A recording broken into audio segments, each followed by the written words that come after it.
bahwa seolah-olah kecelakaan yang terjadi terhadap penusukan yang terjadi terhadap Syekh Ali Jubair adalah sebuah kebangkitan PKI. Selending-selending seperti itu. Kemudian yang membuat saya heran, peristiwa Syekh Ali Jubair ini kok terjadinya setelah ada seekor mengatakan bahwa hafid Quran, penghafal Quran yang wajahnya good looking itu sumber radikalisme. Ini orang-orang yang suka bilang pelakunya adalah PKI, pelakunya adalah PKI. Buta lo ya. PKI itu udah dibubarin sudah lama dan dilarang. Tidak ada PKI. Jadi saya kutuk siapapun yang membuat isu kebangkitan PKI adalah kalau memang ada yang bilang isu PKI mana, tangkap satu PKI. Saya kasih mobil satu. Eka Ciptani mengatakan aku bangga anak PKI. Kan gitu. Kemudian pakai masuk parlemen. Ditangkap nggak? Saya memang ditanyakan apakah setuju kalau itu PKI ada di Indonesia. Setuju aja. Kenapa tidak? Dan itu harus tetap ada. Bahkan soal laku tidaknya dijual di depan rakyat, itu tergantung rakyat yang menilai. Ini pasti orang suruhan. Maaf, saya baru dapat gambar. Teman-teman bisa lihat jelas? Masa orang gila bisa main gitar? Orang gila masih gangguan jiwa bisa main gitar, bisa nyanyi, jago main gitar, kemudian bisa main komputer.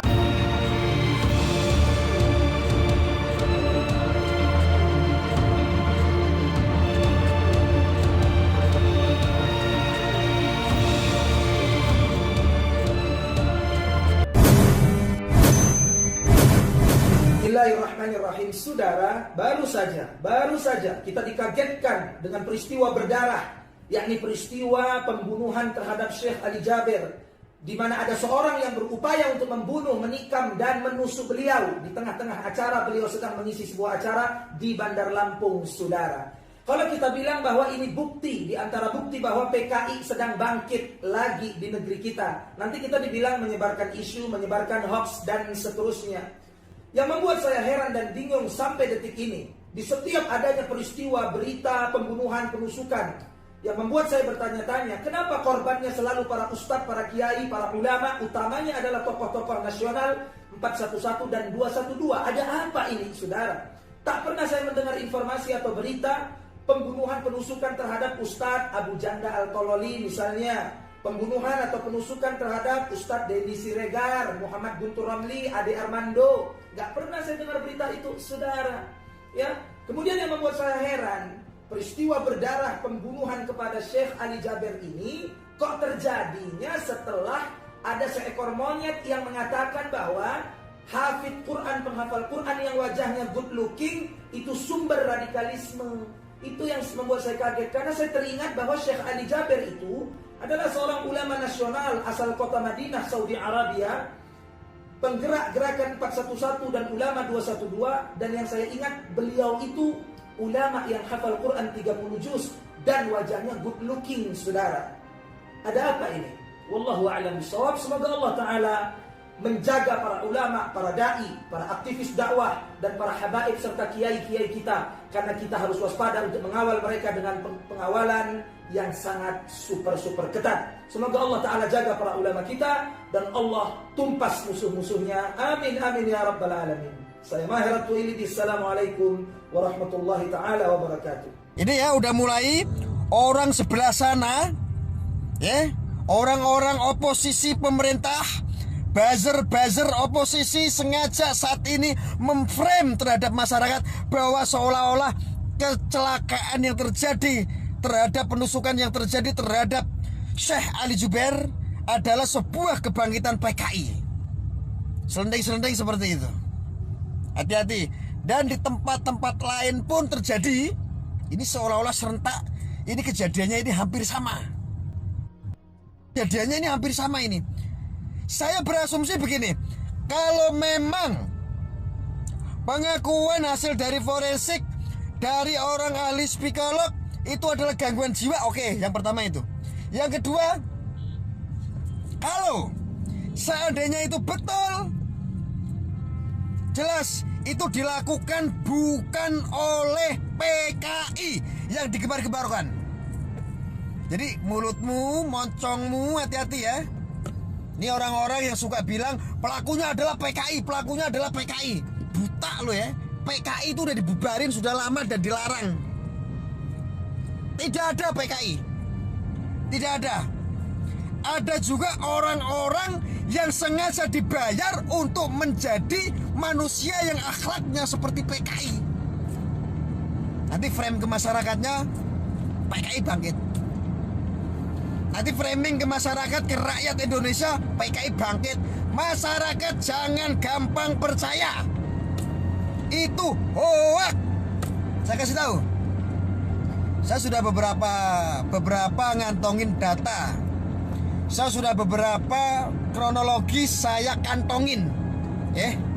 Ingat untuk pemain-pemain, untuk yang menyerang pemerintahan ya, yang bikin konflik pemerintahan, yang bikin menaikkan isu pemerintahan untuk menyerang pemerintahan. Hati-hati kalian, nanti saya bongkar semua. Saya sudah mengantongi beberapa kronologis ya. Buzzer oposisi ini ngawur sukanya ya. Ngawur ya, lihat. Saya sudah ngantongin beberapa data kronologis ya, termasuk dari semua kejadian juga ada uji forensiknya. Ada ahli kejiwaannya seperti apa. Kejadian itu juga ada kronologis laporannya. Tentu dari pihak aparat pemerintahan, aparat kepolisian. Kami sudah kantongin itu. Ini pemain-pemainnya ini. Sekarang menaikkan isu lagi tentang PKI lagi, membangkitkan isu PKI lagi. Memang dasar orang-orang gila, orang-orang stres. Hanya dilakukan oleh orang-orang stres, bikin kisruh negaranya sendiri. Itu namanya goblok itu namanya. Setiap kejadian dikaitkan dengan kebangkitan PKI. Itu kalau nggak bukan orang-orang goblok yang bikin kisruh negaranya sendiri. Goblok orang-orang model kayak begitu. Sinting itu. Jian pokoknya gak ketulungan. Kok seneng gitu loh ngerusak. Kok seneng loh ngerusak bangsanya sendiri, negaranya sendiri, hanya demi kepentingan, hanya demi sesuap nasi, hanya demi uang. Lu itu goblok. Ini kan masyarakat yang tidak tahu, dipikir kebangkitan PKI itu betul. Ini kan goblok, segoblok-gobloknya manusia-manusia seperti itu. Harap jadah, yakin. Saya dari kemarin suruh bikin konten tentang isu-isu PKI yang sekarang dinaikkan. Goblok, setiap pemerintahan, di mana ada pemerintahan oposisi selalu mengumbar narasi-narasi yang sungguh-sungguh goblok dan tolol. Gobloknya minta ampun, Masya Allah. Bukan apa-apa, gara-gara perbuatan politik-politik kalian, masyarakat yang tidak tahu apa-apa akhirnya merasa diresahkan oleh kelakuan-kelakuan kalian. Hoak aja, mempelintir setiap kejadian aja, menyalahkan pemerintah, seolah-olah itu kebangkitan PKI betul ada. PKI dasmu PKI. Jengkel aku. Lama aku gak ngamuk-ngamuk.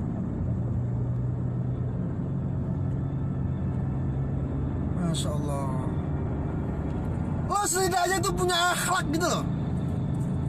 Setidaknya kamu tuh punya akhlak, punya belas kasihan atas bangsamu sendiri yang kamu cintai. Jangan dibikin ruwet. Udah pandemik, belum selesai pandemi COVID. Sekarang malah sebagian manusia-manusia jahanam itu bikin isu terus tidak henti-henti. Isunya kalau benar sesuai data, sesuai fakta dia katakan mending. Ini sih hanya isu siluman yang dinaikkan. Ini kan goblok ini kayak begini. Masya Allah. Gobloknya agak ketulungan.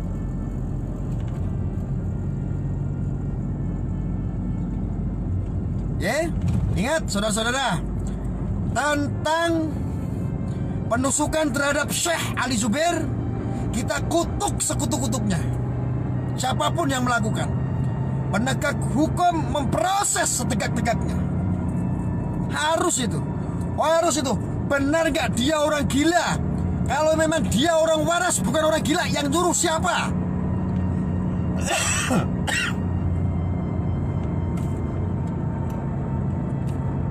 Ya harus jelas ini.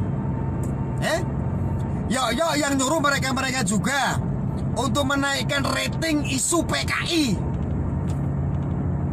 Kan biasa, kalau seandainya jadi isu PKI itu bangkit, bener-bener kebangkitan isu kebangkitan PKI bangkit, pasti yang disalahkan adalah pemerintah, bukan siapa-siapa. Karena mereka setiap hari nyanyinya PKI itu adalah pemerintah, rezim ini adalah PKI, ini adalah PKI, negara ini adalah PKI, negara ini adalah komunis, PDI adalah juga komunis, PKI.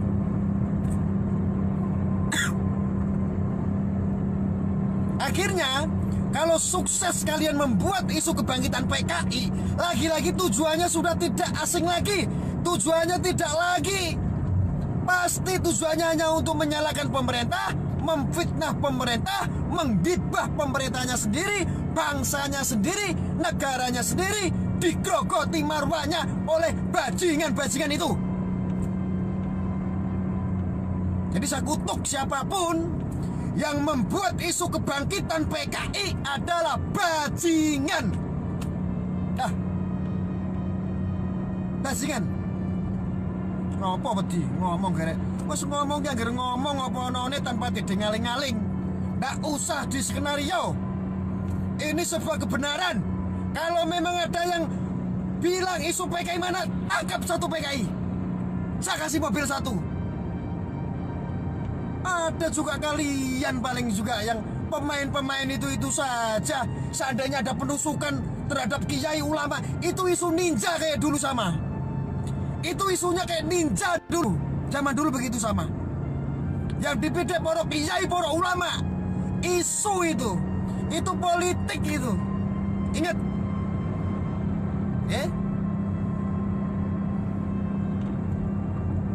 Ingat itu baik-baik.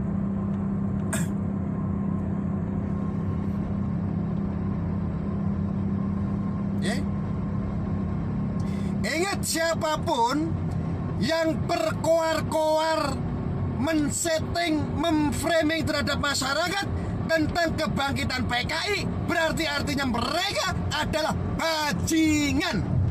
Bajingan politik. Kalau nggak mau disebut bajingan, mereka harus bisa membuktikan mana PKI-nya. Bahlul ente. Orang munafik mencoba menipu orang-orang beriman. Yukhadi'una Allah walladzina amanu. Orang-orang munafik itu, dia mencoba mengelabui Allah dan dia mencoba menipu orang-orang beriman. Perhatikan baik-baik. Abdullah bin Ubay bin Salul hidup di tengah-tengah orang Islam, berada di tengah-tengah orang beriman. Disebutkan di antara sifatnya, Quran surah kedua ayat ke-14. Wa idza laqul ladzina amanu qalu amanna wa idza khalu ila syayatinihim qalu inna ma'akum innama nahnu mustahzi'un. Allahu akbar. Kalau hadir di tengah-tengah para pejuang orang beriman, seakan-akan hadir, support, baik. Tapi kalau sudah datang ketemu dengan teman-temannya, mereka katakan, kami dengan mereka cuma bercanda saja, kami isi condongnya kepada kalian. Hanya saya ingin ingatkan pada Anda, ketika Anda akan bergerak seperti itu, kata Al-Quran, Anda akan berhadapan dengan orang munafik. Silahkan cek. Kalau orang Islam cuma sholat di masjid saja, mereka nggak akan ganggu, Pak. Antum kalau cuma baca Quran saja, antum nggak akan diganggu. Tapi kalau antum terlibat dalam ekonomi, terlibat dalam politik, maka mereka akan muncul mengganggu antum. Itu sudah disebutkan dalam Al-Quran. Sekarang kita harus bersatu, tepikan berbagai hal yang memecah belah kita semua. Banyak ujiannya. Ya, bangsa asing itu yang tidak baik, ya, yang baik-baik banyak. Yang tidak baik tidak ingin kita itu bersatu, tidak ingin kita maju.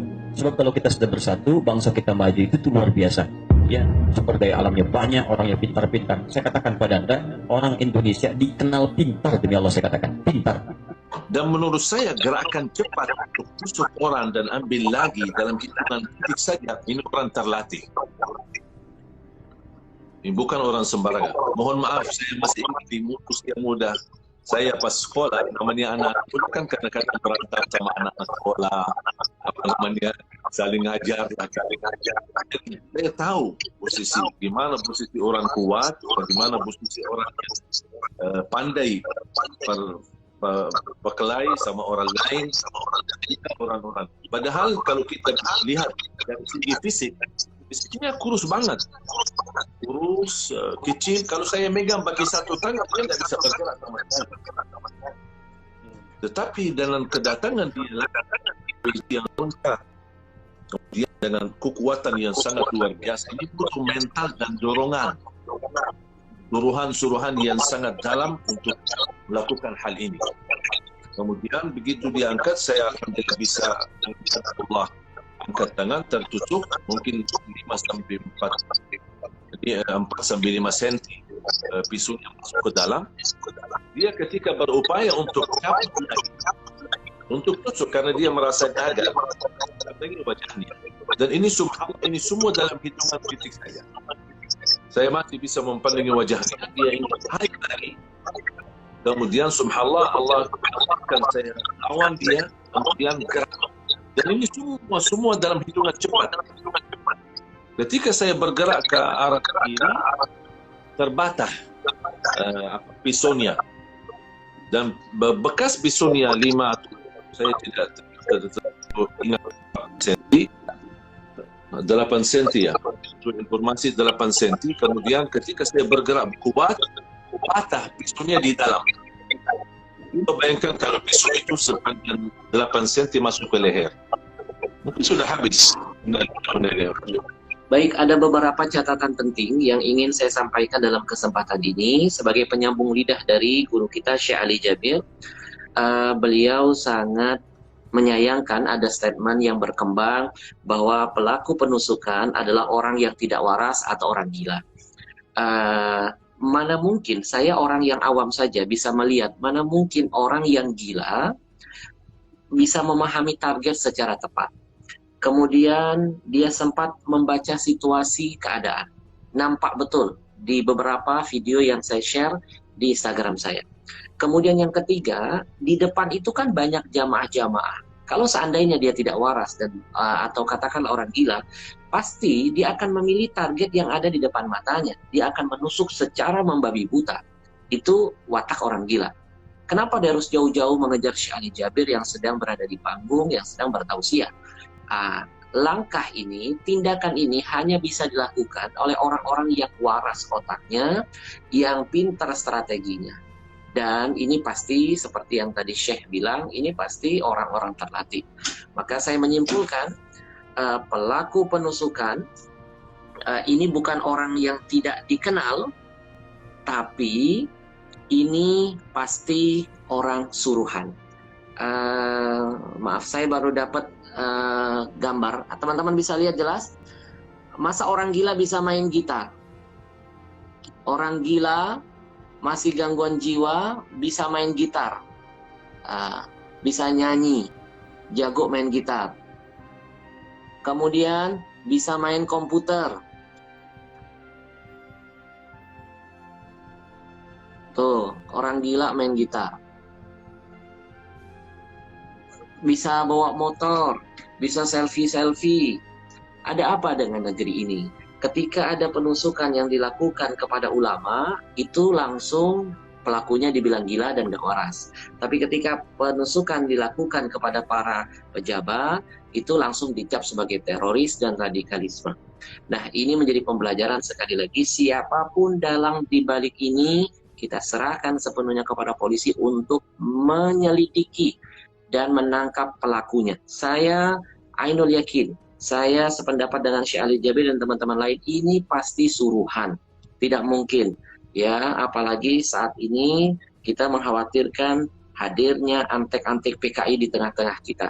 PKI paling nggak suka dengan ulama, PKI nggak suka dengan agama, PKI nggak suka dengan majelis taklim, PKI nggak suka dengan pesantren, PKI nggak suka dengan guru-guru ngaji. Nah, ini tugas kita, para jamaah, jangan sampai ini terulang untuk kedua kalinya. Siapapun penceramahnya yang istiqamah di jalan Allah, hadir di tempatmu, mengisi di masjidmu, di pengajianmu, tugas kita harus menjaga ulama kita. Kalau kita tidak bisa menjadi ulama, paling tidak kita menyiapkan tenaga, pemikiran untuk menjaga ulama kita. Karena kalau presiden hari ini meninggal, besok rebutan orang jadi presiden, penggantinya. Tapi kalau ulama ini hari wafat, 10 tahun, 20 tahun, apalagi seperti Syekh Ali Jabir yang cita-citanya begitu dahsyat, ingin berjuang menghadirkan 1 juta penghafal Quran di Indonesia. Dan ini berkah rahmat buat kita semuanya. Belum tentu 10 tahun, 20 tahun lagi, ada orang-orang ulama seperti beliau dan yang lainnya. Maka tugas kita sekali lagi, saya mengajak teman-teman jaga, lindungi ulama-ulama kita. Dan yang terakhir, teman-teman sekalian, amalkan setiap hari baca surah Al-Baqarah. Karena insya Allah seperti yang beliau sampaikan tadi, beliau selalu mendawamkan setiap hari membaca surah Al-Baqarah. Insya Allah jauh dari segala macam kejahatan. Hari itu Allah sedang menguji beliau, kata beliau. Selama ini biasanya beliau tuntas membacanya, tiba-tiba sampai sore belum kelar. Lalu sebelum tampil beliau membaca surah Al-Baqarah. Dan akhirnya, subhanallah, ya walaupun terlambat menyelesaikan Al-Baqarah hari itu, Allah nampakkan bahwa ahlul Quran itu ahlullah. Orang yang cinta dengan Quran dianggap Allah sebagai keluarganya dan pasti selalu dalam lindungan Allah. Secara logika, kalau bukan karena perlindungan dari Allah Subhanahu wa Ta'ala, mustahil beliau bisa selamat dari proses rencana pembunuhan. Karena saya yakin targetnya itu ingin menusuk ke arah leher. Tapi qadarullah, subhanallah, ketika beliau ditusuk, beliau refleks bergerak dan akhirnya tertancap di bahu beliau sebelah kanan. Satu lagi teman-teman sekalian, tidak mungkin orang gila bisa melakukan teknik ini. Teknik apa? Antum bisa bayangkan, itu di video Instagram saya kelihatan dia berdiri dari kejauhan dan betul-betul memantau, melihat ke arah Syekh Ali Jabir, menanti-nanti saat ketika Syekh Ali Jabir lengah. Ketika Syekh Ali Jabir memandang ke arah sebelah kiri, ya, dia langsung bergerak berlari dari arah kanan dan naik ke atas panggung dalam waktu yang singkat dan cepat. Tidak mungkin strategi ini ya bisa dilakukan oleh orang yang gak waras, apalagi orang gila. Gak mungkin, mustahil. Hanya orang yang sadar, orang waras, yang terlatih, kata Syekh tadi, yang bisa melihat momen itu. Jadi dia melihat Syekh Ali Jabir memandang ke arah sebelah kiri, dan serta-merta dia berlari lalu menusukkan pisau. Rencananya di leher, tapi Allah yang menjaga beliau dan akhirnya tertancap di tangan. Subhanallah. Subhanallah, meskipun dalam keadaan tertusuk, meskipun dalam keadaan berdarah, meskipun dalam keadaan masih belum fit, beliau Syekh Ali Jabir masih tetap berusaha melanjutkan acara-acara beliau berikutnya. Karena beliau masih dalam roadshow di Kota Lampung dan sekitarnya. Subhanallah teman-teman, banyak sekali pelajaran yang bisa kita dapatkan hari ini. Sekali lagi intinya, save ulama, jaga ulama kita. Mudah-mudahan di dunia kita jaga mereka, kita muliakan mereka, kita cintai mereka. Nanti insya Allah ketika di akhirat mereka yang akan menjaga kita, memberikan syafaat kepada kita, dan akan mengarahkan kita ke jalan ke surga. Terima kasih buat teman-teman. Jaga kiai, jaga habaib. Nikam osong-osong PKI Pak. Lambat tahun 96 sampai sangat beluk masuk ke Pontianak. Kiai, habib, ustaz, reng sepuh, tokoh-tokoh agama, tokoh-tokoh masyarakat, beli PPKI. Oleh karena itu jaga sampean, anak-anak muda, PT ulama jaga. Jangan sampai ini terulang boleh. Neka PKI tak bisa alokai, tak bisa mati ulama secara langsung, nyoro preman-preman bayaran, nyoro orang-orang bayaran untuk membunuh, untuk menikam para ulama, para habaib. Saudara-saudara, PKI tak mele, edin mas lembut, edin mas tegas, mau lembut, mau yang suka sholawatan. Kalau sudah PKI yang turun, pasti dibunuh. Oh Habib, itu yang dibunuh, yang ditikam mungkin yang keras, Habib Rizik, Habib Bahar, Habib Hanif. Saudara, Syekh Ali Jabir itu tidak keras. Syekh Ali Jabir itu tidak seperti saya ceramahnya, tidak seperti Habib Bahar, Salim, Coco. Kenapa? Ini peringatan bagi kita umat Islam. Hati-hati, PKI masih ada di Indonesia. Kalau ada orang yang bilang PKI sobung beb, pun lama PKI, cepon serah sedeje neneka ulah perbuatan PKI. Sehingga jaga ulama, cintai ulama, saudara-saudara. Mun orang-orang preman pejeran, preman-preman bayaran, mereka sudah keluar bawa senjata tajam. Mereka sudah mulai nusuk ulama, nusuk habaib, nusuk kiai, nusuk Syekh Ali Jabir. Kalian pemuda-pemudi Islam, kalian para laskar, kalian orang-orang Madura, sampaikan kepada mereka yang hina ulama, yang pengen bunuh ulama. Kami pemuda Islam, kami masyarakat umat Islam akan berjuang membela ulama sampai tetes darah yang terakhir. Saudara-saudara, cek aku sampean bela ulama mati, tak bela ulama mah. Oke, sehingga mun bade kiai hadir kantor ngisi tausiah kampung atoh jaga di sampean karena PKI ini kan aman berdua. Sehingga kula pesan ke sampean, orang Islam cari musuh duluan. Haram orang Islam nyari musuh. Orang Islam tidak boleh cari musuh, diharamkan Nabi Muhammad. Tapi mun musuh nyerang, musuh semulai nusuk ulama, musuh semulai matiin ulama, orang Islam haram mundur untuk melawan mereka.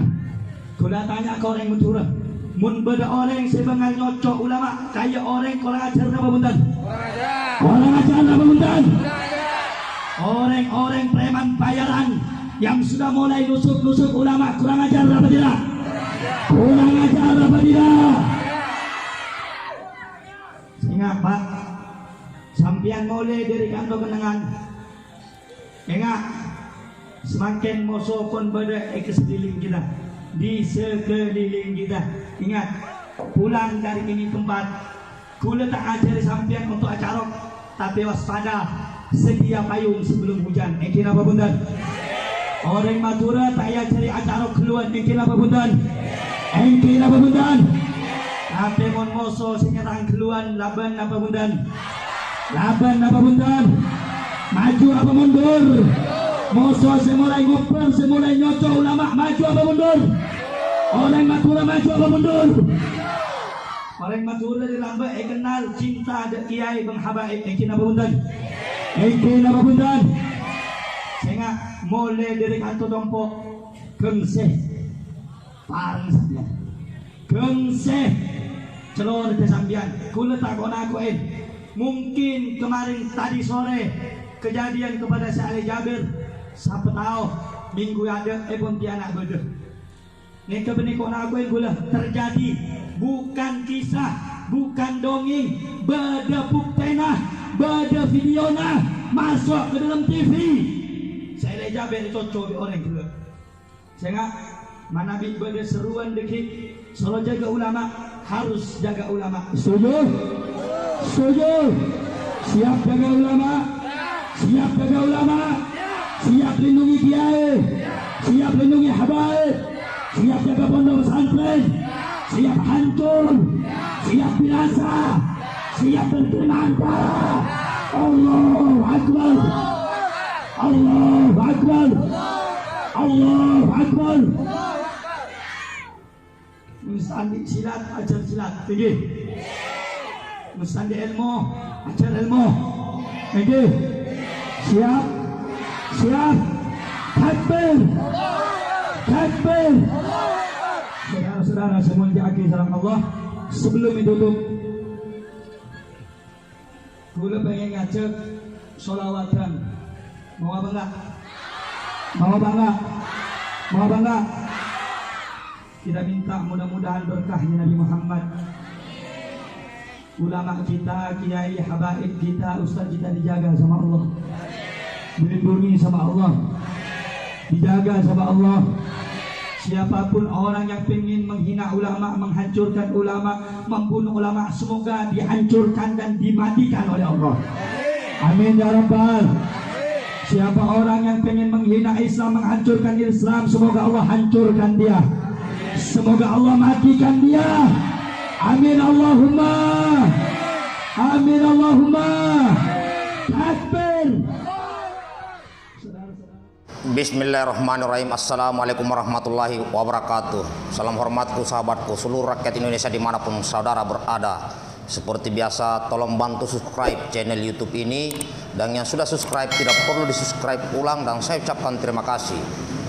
Baik saudaraku, baru saja saya dapat informasi di lapangan oleh anak-anak Intel Peta bahwa dalam pelaksanaan kegiatan penyebaran kebaikan ceramah yang dilakukan oleh ulama besar kita, yaitu Ustadz Abdul Somad. Di dalam kegiatannya beliau dijaga ketat oleh rakyat Indonesia. Dalam hal ini adalah ormas-ormas Islam yang kebetulan saat itu ada dari FPI dan beberapa ormas Islam lainnya, termasuk intelijen Peta juga ada di sekitaran. Maka sampailah video itu ke saya. Melihat situasi masuk penjara, bisa main bowling. Masuk penjara, bisa main golf liburan. Keluar, badan makin sehat. Kemana? Ini kampus. Na'udzubillah. Oleh sebab itu syariat Islam mengajarkan kita supaya syariat ini menjaga kita, supaya dunia ini terjaga aman dari perbuatan maksiat dan dosa. Apa gunanya dipelajari kalau tidak diamalkan? ini, saudaraku, kita diingatkan kembali akan sebuah sejarah sebelum terjadi peristiwa kelam tahun 30 September 1965, yaitu di mana sebelumnya itu marak dan masif, di mana tokoh-tokoh ulama itu diserang, santri-santri diserang, pondok-pondok pesantren, kemudian tentara, polisi, bahkan beberapa pejabat menjadi korban keganasan daripada apa yang disebut Partai Komunis Indonesia. Saat ini itu akan seakan-akan terulang kembali, dan kita yang sadar hanyalah sekelompok orang yang sadar akan hal itu. Ini juga akan berkaitan dengan yang saya selalu sampaikan, ini ada kaitannya dengan agenda perang di Laut Cina Selatan, yaitu antara Amerika dan Cina dan negara-negara ASEAN dalam rangka saling memperebutkan pengaruh di wilayah Asia Tenggara. Inilah yang terjadi, saudaraku. Makanya beberapa waktu lalu saya upload video film tentang operasi Trisula yang dilakukan oleh Angkatan Darat, di mana itu dilakukan karena banyaknya teror yang dilakukan sekelompok warga sipil menyerang tokoh-tokoh agama. Ini kalau terus dibiarkan berlanjut dan berlanjut, ini akan membahayakan stabilitas keamanan negara kita. Maka dengan itu saya memohon kepada aparatur negara, kepada pemerintah Republik Indonesia, khususnya dalam hal ini aparat keamanan, Polisi Republik Indonesia yang dibantu oleh Tentara Nasional Indonesia, agar betul-betul menerapkan hukum seadil-adilnya bagi mereka yang menyerang tokoh-tokoh ulama maupun santri-santri dan lain-lainnya. Jika penanganan hukum di Republik ini terlambat, maka secara otomatis dan akan dengan sendirinya akan berlaku hukum rimba. Nah, jika sudah hukum rimba berlaku, itulah detik-detik menuju perang saudara. Ini, saudaraku, kita sudah lihat bagaimana ulama mulai dijaga ketat, dan ini artinya terjadi kriminalisasi ulama di negeri ini karena penanganan yang terlambat. Ini saja yang saya sampaikan. Tolong bagikan video ini, sahabatku, agar tetap waspada di lingkungan masing-masing. Jaga ulama kita selalu monitor pada saat mereka ceramah, termasuk tokoh-tokoh agama lain, karena tidak menutup kemungkinan tokoh-tokoh agama di luar Islam, baik itu tokoh agama Protestan, Katolik, Hindu, Buddha, Konghucu, mereka bisa jadi menjadi sasaran juga. Ini saja yang saya sampaikan. Tetap semangat, sahabatku. Merdeka. Salam hormatku buat semuanya. Assalamualaikum warahmatullahi wabarakatuh.